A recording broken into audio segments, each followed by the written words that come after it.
1 Samuel chapter 18, verse 6. I want to preach a message tonight, if it's okay. I always love when preachers say, if it's okay. Like, we do what we want when we're up here, right? I want to preach a message called this, Eyes Straight Ahead. Eyes Straight Ahead. We're in a series right now called This Time Next Year.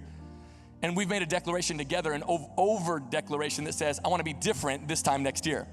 So we've been talking about, hey, what are some declarations we can make as a church corporately together so that we look a little different? And I want to read out of 1 Samuel chapter 18, verse 6. It's a story about a man who was king. His name was Saul. And then another kind of up-and-coming leader whose name was David, who becomes kind of really famous in the Bible. And it says, as they were coming home, when David returned from striking down the Philistine, that was Goliath, the women came out of all the cities of Israel. This is why men do anything. Singing and dancing. And it says to meet King Saul with tambourines, with songs of joy, with musical instruments. And the women sang to one another as they celebrated, Saul has struck down his thousands and David his 10,000s. Now Saul did not like this song. It says, and Saul was very angry and the saying displeased him. He said, they have ascribed to David 10,000s and to me they have ascribed thousands. And what more can he have but the kingdom? And Saul eyed David from that day on. The next day, a harmful spirit from God rushed upon Saul, and he raved within his house while David was playing the lyre, as he did day by day. Saul had his spear in his hand, and Saul hurled the spear, for he thought, I will pin David to the wall. He really didn't like this song. But David evaded him twice. Saul was afraid of David because the Lord was with him, but had departed from Saul. So Saul removed him from his presence and made him a commander of 1,000. And he went out and came in before the people, and David had success in all of his undertakings, for the Lord was with him. And when Saul saw that he had great success, he stood in fearful awe of him. But all Israel and Judah loved David, for he went out and came in before them. Come on, let's pray together tonight over the preaching of God's word. God, what an honor it is to be in your house. God, I pray, God, that you would put deep inside of our soul a spirit of contentment. God, I just come against the anxiety that comes from comparison. God, I pray that you would just continually speak to us in a profound way tonight. In Jesus' name, amen. Amen. You know, the reason why we've been doing this series is because I'm a firm believer in this, is that there is power in your declaration. That there is power in the things that you say. In fact, the Bible even goes so far as to say that there is life and death in the words that we speak. In fact, this is why, have you ever cringed because maybe you overheard like a little kid say something like, man, I'm so stupid. And you cringe because you're like, no. I'm not going to allow you to speak that over your life. This is why you have to be really careful about the words you speak over your life. You have to be really careful about the words that you allow your friends to speak over their life. You have to be mindful of that. And so we've been marching forward because we think words are so powerful. And we've been marching forward and making these declarations, not for declaration's sake, but for the sake of our lives, moving in a different direction in any area that isn't working for us. So you ever feel like, if you were to like survey maybe your talents or your skill set, you ever feel like something's missing? Come on, you ever feel like you see other people and you get really frustrated because you're like, on the assembly line of creation, I feel like God missed some things. I feel like he could have given me some more talents. He could have given me this. He could have given me that. It's like, I don't know if they were out of stock of like a singing gift that day. But I feel like I really could have used that in my life. Like, you know, or you're like, man, I wish like I could have maybe got a little more looks that day, you know, on the assembly line of creation. And we have these feelings like, man, I feel like I am missing something. Like God forgot some things when he put us together. Now, contrary to what one of our interns said last week, I did put some things for my children together. I did put some things. Now, actually, I go back. I can't lie in church. I started some things. Right? I started to put together some things. Now, in fact, I remember there was one thing that I started to put together and I just got frustrated. And it was one of our swings. Now, it was funny, I was talking to some of our council guys who, you know, they have kids that are grown, and they came over to our house and they saw all the contraptions and all the stuff we have for our kids, and they were like, things have changed since we had kids. Like, you know, like you don't just have one swing in your house. You have a swing that does this. And if your kids aren't feeling that, we got a swing that does this. Like we got swings for everything. It's just, and so I was putting together the contraption, the swing that does this. Right? And our kids like to party, so they like that thing all the way up, right? So it's just violent. It's just violent. Like Addie is just passed out in this thing. It's just like, it's violent. And I went to put this thing together, and as I'm putting it together, now I don't look at directions, but I'm not one of those guys that's like, I don't look at anything. What I tend to look at is I tend to look at the picture on the box. Anybody else like me? Like I look at the picture like, okay, like, wait, what is the angle on that? And that tends to be how I put things together when I do so attempt. And I was putting this thing together, and I got to a standstill. In fact, I was convinced there were some parts missing. Anybody like you're so inept at putting things together? Come on, where are my inept people who like at putting things together? You're just not good at it. You're just not good at it. Yeah, I'm with you. I'm just inept. And so I'm like, I know there are pieces missing. Like I know this can't be, and the worst part about it is this little baby on the box is taunting me the whole time. This little child that I thought was cute when I first got the box, and I'm like, this child is hideous looking. By the end of it, because I'm looking, because this kid is just like smiling, sitting in the swing. And it's a still picture, but in my mind, he's swinging on it. Like I can see him. And I was getting frustrated because I was comparing their enjoyment with my frustration. Did you know that's how comparison works? Comparison works in that way where we see a picture of somebody else's life and it frustrates us because we go, that doesn't look like my life. And this is why Instagram has jacked a lot of us up. Because we just see pictures of things, and as we look at them, all we do is reflect on our own life and our own frustrations, and it only leads us to one place: something's missing. Like I didn't get everything that I was supposed to get. Another way that comparison works is a fascinating one. Is I remember one of the 3 times in my life I've went camping. Now, camping's weird to me. Like, let me see your hand if you like camping. Who likes camping in here? Yeah, wow, a lot of people at the 6 p.m. Interesting. Now, let me see your hand if you're a hotel sleeper. Let me see, come on, you're hotel. Yes, okay, that's more our church. Okay, cool, I got you. I'm a hotel person. Like, why would you sleep on the ground when you can sleep in a bed? Like I just don't understand it. But when I was 15, I moved to a new neighborhood. And something that I like, something that I like more than I dislike camping is I like friends.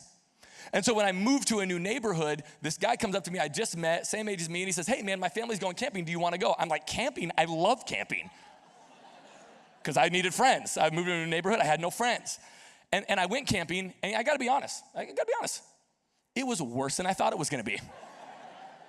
It's worse than I thought it was gonna be. And we go camping and we're hanging out. But one of the things that struck me that was like, whoa, this is why I don't go camping, is his family had brought this little bag, and in this bag it had a bunch of fruit in it. It had a bunch of fruit in it. And the first 2 or 3 days, we didn't touch the fruit, we just wanted s'mores and hot dogs and camping stuff.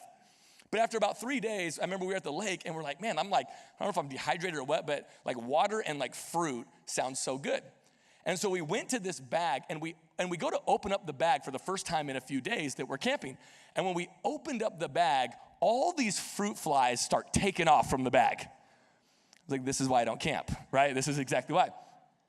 And when I looked in, they had eaten almost all of the fruit. These were full on, apples and grapes. And they had eaten almost all the fruit. I was like, man, that's crazy, because if you've ever seen a fruit fly, they're not big creatures. They're tiny. And what I found to be true about life is that's how comparison works. Very rarely will there be one moment of comparison that just throws you off. It's always little moments here that are just snacking on your psyche. It's just little this and little that and a little this and a little that until you go, why am I so insecure? Oh, because comparison is just snacking on me. It's just having its way on me. And so you and I got to be careful. I'm going to use a real churchy term, but I'm going to explain it, so don't get weirded out. But you got to be careful what spirit you allow to rest on you. You got to be careful. Now, here's what I don't mean. I know some of you are like, oh, I'm new to church. Now, how many of you, you grew up in church? Come on, you know who you are. Yeah, you grew up in this thing, right? You grew up in church, right? How many of you are like me, that church is a little new to the game? I didn't grow up in it. I kind of fell into it, yeah, okay, cool, right. That was me. Now, my wife grew up in church. In fact, like she was like the next level of growing up in church. She was a pastor's kid. Now, what a weird thing to me was, this is a true story. About 3 months before my kids were born, it dawned on me for the first time in my life that my kids would be pastors' kids. I make fun of pastors' kids. I think they're weird. So I'm just driving in the car, probably listening to inappropriate music. Driving down the road. And I thought, well, my kids are gonna be pastors' kids. And they're gonna be weird. And they're gonna be strange. But all of you are gonna help me help them so that they're not weird and strange. Because the house Christina grew up in, right? The house Christina grew up in, she could not watch the Smurfs because they cast spells. Come on, who grew up in a home like that? Like you grew up in a home? Yeah. Some of you grew up in this kind of home. Like the spell was gonna come through the television and get on you. In fact, Christina tells stories, she goes, yeah, I remember reading the Harry Potter books, but I just wouldn't read the spells.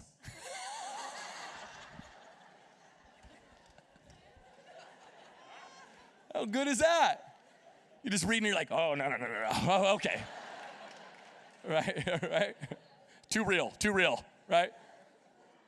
Now listen, my theology, I don't know that that's how it works. I don't know that there's portals that like come out and they get on you and you're like, how did that get on me? But here's what I do think happens. I do think over a certain period of time of you and I just walking in a direction that does not honor God and that is not healthy for us, there are some things that get attached to us, and there's some ways of thinking that start to be developed in us, and there's some processes that get developed in us to where all of a sudden I go, man, what is this that is on me? In fact, comparison will open the door to a spirit that will eat you from the inside out. In fact, here's our declaration, church, this time next year. Come on, what if we all gathered together and just said, this time next year, comparison will not run my life. Come on, by this time next year, I'm gonna be freed up from comparing myself to the people around me or the people I'm watching on social media. In fact, by the way, this was the kiss of death for Saul. This is what destroyed his life, was this comparison game. In verse 6, it says, as they were coming home, when David returned from striking down the Philistine, it says all these women came out and they're singing and dancing. And it says this, they came out to meet who? They came out to meet King Saul. It doesn't say that they came out for David. It says that they came out for Saul. And then the song that they're singing is, Saul has killed his thousands, but David his tens of thousands. Many things in a relationship can be traced back to a moment when things went south. Come on, if you've ever had a relationship go south, it can usually be traced back to a moment. In fact, I remember, man, I remember a moment I had with one of my bosses when I was working, kind of in a spot before here. And I remember we had just put on an event. We had just put on an event for thousands of young people. It was an awesome event. It was great. And come on, it's okay for you to say this, right? Some of you, you got jobs, and you ever just killed, like you're just killing at work, like you're just like, I'm dominating work right now. Come on, you ever have those kind of moments, like you show up, you don't walk into work, you hover. You know what I'm saying? You're feeling so good, you're like, back up. You're just feeling good. And I remember me and our team had put on an incredible event, and it was amazing. And I was so proud of the team and so proud of what God's doing. And it's always been my passion and heart to elevate other leaders and what God's doing. And so my boss wanted to meet with me the next week. And come on, I'm going to that meeting feeling like $1 million. I'm going into that meeting expecting hey man, take a couple extra days off. You're crushing it. You're doing a great job. And I remember when I walked into that meeting, it was weird. It was awkward. And I walked into the meeting, and my boss was kind of accusatory and asked weird. Well, how come you preach at the event? I was like, well, I mean, I pastor the people, and it's kind of standard, and we don't throw events. We're building ministry, and so we don't see it as an event. We're pastoring, and it was just awkward. And I thought, man, what an ability to take away a joyful moment. Listen, by the way, that's what comparison does. What comparison does, it allows you to not even enjoy the moments that you should be enjoying. Because what you're doing is you are comparing, and you can always remember in a relationship when things go south. And from then on, my relationship with that person was never, ever the same. Because here's the reality. How you and I respond to the twinge is everything. Because here's the reality. Every single one of us in this room, we have had, are having, and will have the twinge. And the twinge is this. I'm just as good as them. I'm just as talented as them. How come God's not blessing me in that way? How come God's not using? All of us in this room have had that twinge. They're not good. I'm just as good as them. What you do with that twinge, there's no guilt in having the twinge. We all have it. What you do with that twinge is everything. What you do with that twinge that you feel. In fact, have you ever felt good about what you had until you saw what somebody else had? Isn't that the worst? Like, I remember one of my favorite gifts that I ever got in my childhood, one of my favorite Christmas gifts was I got a remote control car. But it wasn't like an attached one. By the way, those are not remote control cars. You understand that, right? If there's a string from your remote control down to the car, that is not a remote control car, okay? That is not, okay? And I remember I got like a real remote control car, and that thing flew. I mean, that thing was so fast. And I was so proud of my remote control car until I went to Rich Friend's house. Now, if you're new to our church, Rich Friend is a reoccurring character in all of my messages, okay? I talk about Rich Friend a lot. If you're like, I don't get it, Rich Friend, who's Rich Friend? If you don't get it, you're Rich Friend, okay? You're a rich friend. I think you need a rich friend. I think you should pray for a rich friend. Now, some ways to discern on whether or not you are a rich friend. For example, where I grew up, rich friend had a trampoline. Right? Rich friend says stuff like, we're not rich, right? That's stuff rich friend says. You know what I mean? Right? Where I came from, rich friend had a sport court. I remember the first time I saw a basketball court in somebody's backyard. I was like, are we at the Y? What? Blew my mind. I was like, I didn't even know that was a thing. That was, blew my mind. Rich friend had boxes of cereal.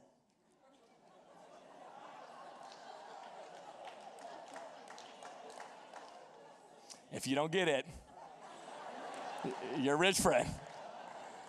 Come on, when we went to the grocery store, we shop for our cereal like this.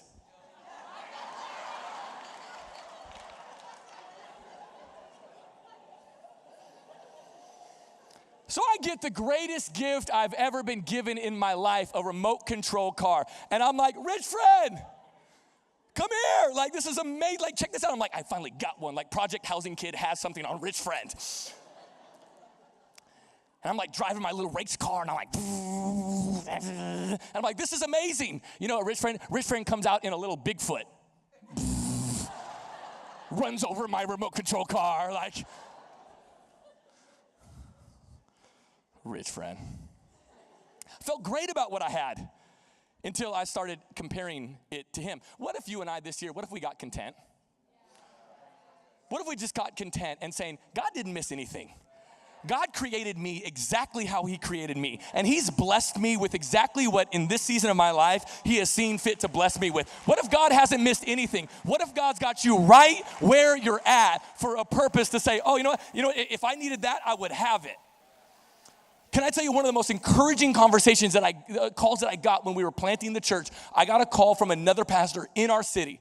And it was one of the most encouraging. I got some other calls, not so encouraging. But I got one call from him that was incredibly encouraging. And he called me up and he left a voicemail on my phone the day before we started the church. And he said, I'll never forget it. He said, hey, you're going to crush it. It's going to be amazing. Grace City is going to sweep through our city. It's going to be absolutely incredible. And if you don't have it, it's because you don't need it. And if you don't know it, you don't need to know it right now. And can I tell you, that was one of the most releasing things in my life. Was just going, yeah. If we don't have it, we don't need it right now. And if I don't know it, I'll figure it out, but I don't need to know it right now. And that is a very freeing thing. It's interesting that it says they come back and Saul can't even rejoice in the fanfare. By the way, they weren't saying that Saul was done or that Saul was washed up. You want to know when comparison really is deep-rooted in our heart? Where even when people are celebrating us, we don't even want other people's name mentioned in the celebration. That's when it's scary. Is when people are still celebrating you, but they're including other people, and it bothers you. It goes on to say in verse 8, right, here's how Saul responds to the twinge. And Saul was very angry, and the saying displeased him. And it says this, and Saul eyed David from that day on. And then this harmful spirit falls upon him. Then he hurls his spear at David twice. Now, I think I'm a great driver, but I ride with a lot of haters. Come on, anybody else like me, like you think you're a great driver, but you got a lot of haters in your car? You know, yeah, okay, you got a lot of haters in your car. Got a lot of haters in your family, you got a lot of friends that are haters. Like, you know you're a good driver, Haters, you know what I mean? I think I'm a great driver, I got a lot of haters in my car, okay, that ride with me. And one of their biggest beefs, one of their chief complaints that I get a lot is, I don't know why I do this. It's instinct. I don't know why, but I cannot have a conversation with somebody in the car without looking at them. I don't know if you're like me, but like, I remember my best friend was in town. We were driving around, and he was sitting in the back. Christine was sitting in the front seat. Him and his wife were sitting in the back, and I'm like talking to him, and I'm like, yeah, man, I just totally think that, and I'm just talking to him. He goes, one thing I love about you is the eye contact you make in conversation. You're great at that, right? In fact, Christine and I will be driving. I'm just like talking to her. I'm driving, and she'll just like look forward, and it bothers me. And I'm like, are you listening to me? She goes, yeah, but one of us has to look front. One of us.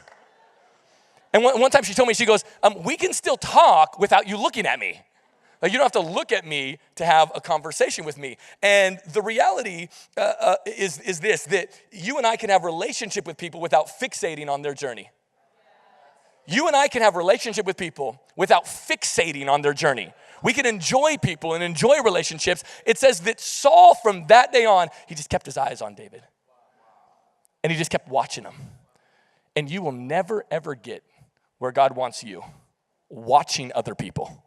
You'll never get there because you'll watch what they do and all the creativity that God has birthed in you and all the plans that God has for you. You're just watching other people. It says that he just kept an eye on David. And here's why that is damaging. Because what you see in the lives of others, let me just kind of like fill you in on something. It's a highlight reel. Again, this is why Instagram has jacked us up. Because we're just watching other people's highlight reel and we're like, oh man. And we're confused why our life doesn't measure. We are watching a highlight. Like when Christine and I like post like date night at Disney, we post that. We don't post like fight night on Friday. You know what I'm saying? Like arguments on Tuesday. Like it's we don't post stuff like what you're seeing is a highlight reel from every single one of us. And so you can bank on two things when you're watching somebody's life. You can bank on two things. Number one, it's either not real, because straight up there are people that are just fronting. They're just people. It's not real, or at the very at the best case scenario, it's not all. It's either not real, or in the best case scenario, it's not all. So what you're comparing is you're comparing your day in and day out with other people's highlights, and you will always be found wanting. You will always feel like you're not enough. You'll always feel like God's doing more in your life, in their life, than he is in your life. And I wrote down quickly 5 ways. I want to have the team come up, the band come up. I want to finish with a couple thoughts, but I wrote down 5 telltale signs real quickly that spirit that I talked about, that spirit of comparison is like knocking at the door of your heart. And I'm going to go through these real quickly. I want you to write these down and just really pray about these and go, God, which of these are alive in me? And here's one sign, is that you can't celebrate others without a caveat. You can't celebrate other people without a caveat.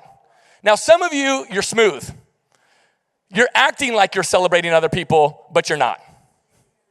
You know who you are. Right? Like you act like you're celebrating people, but you're not, because you'll say things like, man, they're pretty good for somebody with no experience. And you'll act like you're celebrating people, but you're not. You added the caveat. Why? To prop yourself up for having more experience. Why? Because you're always playing the comparison game. If you can't just celebrate somebody with no caveat, man, they're pretty good for a younger person. They're pretty good for an older person. Man, they're good at this, being from here, with their education. If you keep adding the caveat, check your heart. There might be something going on inside you. Here's another sign that this spirit of comparison is knocking at your door. You spend too much time looking at pictures of other people's lives. You spend too much time looking at pictures of other people's lives. Come on, church, let's live our own lives. I call them keyboard warriors. Come on, you know those people that like, they post like funny comments on other people's Instagram pictures? Like, you know, we get people like this all the time on our Grace City Instagram. I get stuff DMs all. You know, I always think, who has time? Live your life, dude. Live your life. I'm too busy living my own life, trying to do what God's called me to do, to be overtly concerned with other people's lives. Come on, be careful of that. Number 3, here's another sign. It's hard to enjoy the wins in your own life. Some of you, life is going better for you than you think it is. And you can't even enjoy the wins in your own life because there's just so much comparison. I just want to enjoy the life God's given me. Here's another one. Oh, this is a big one. When other people win, you feel like you lost. When other people win, you feel like you lost. God is so big, he can bless you and them. God is so big, they can win and you can win. When somebody else gets blessed, when God's using somebody else, nothing got taken from you. That's a poverty mindset to think that, something got taken from me. No, nothing got taken from you. And then the last one is, this is a big one. We become delusional about how life works. So we know comparison's knocking on our door when we become delusional as to how life works. Here's what I mean. You look at the end product of somebody and go, how come I'm not in that spot? Well, we're delusional about how life works. People don't just end up in spots, do they? They work their butt off. And they work really, really hard to get to where they get to. And so we become delusional, like God just went, boop, there they are.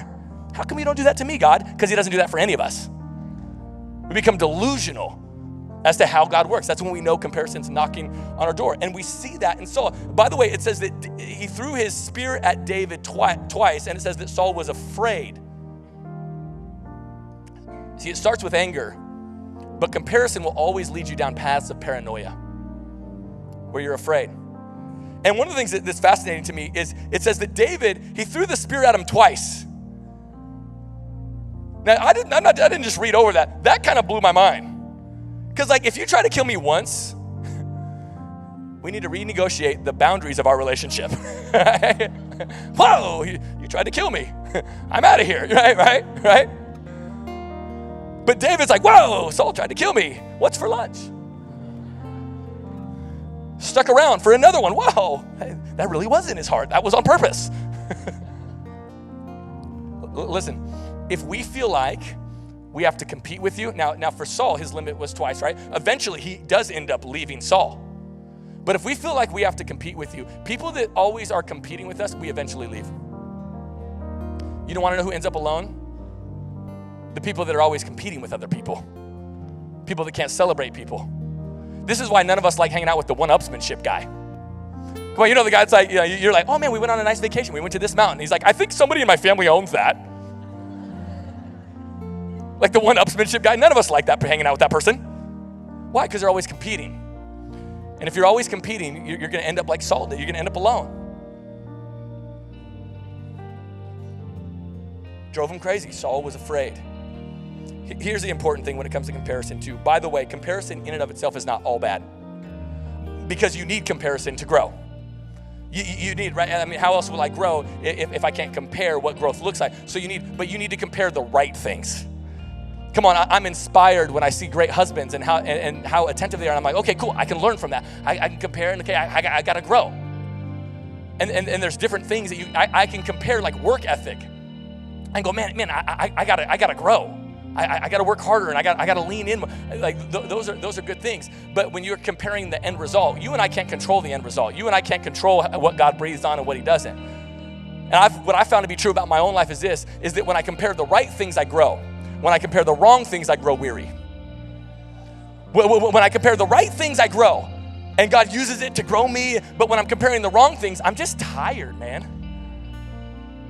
I'm just tired. And by the way, like I've had like moments like this where I had to check my heart and push back and go, nope, I'm not letting that spirit get on me. Like this is pretty cool, right? What God has done in our church in 3 years is a miracle. Stupid miracle. We have, and I know this because like people like Dino Rizzo and people, who know a lot about church planting and all that stuff, tell me that we have one of the fastest growing churches in the United States of America. In the L, baby, holler at me. You know what I'm saying? Like, right? We have one of the fastest growing churches in the United States of America. In fact, I don't know anybody that, whose church has grown like us in the first 3 years, like in the last 10 to 20 years. I don't know anybody except for one person. And they just happen to be my friend. Isn't God good? Come on, how good is God? Because I remember people like, oh man, and listen, I have to fight this because I'm going, man, we got one of the fastest churches, growing in America, but we're not as big as my boy down in Miami. Oh no, get off me, Spirit. What do you do with that twinge? What do you do with that twinge? Come on, what if we made a decision to say, I'm not going to live my life based on comparison? Some of you just got to delete Instagram. You'd just be better off just deleting it, honestly, at least for a season till you can grow a little bit. Because you're looking at things longingly that are either not real or not all. But come on, let's make a commitment to say, you know what, God? I'm not going to live my life in comparison. You created me to be enough. I am fearfully and wonderfully made. I am the apple of your eye. You came from heaven to earth to die for every single person in this room. So I'm not going to spend my time being insecure or feel weirded out because of what I don't have. I'm going to stand secure, keep my eyes fixed and focused on Jesus, and I'm going to see you move in our life. Come on, let's stand to our feet, Grace City Church.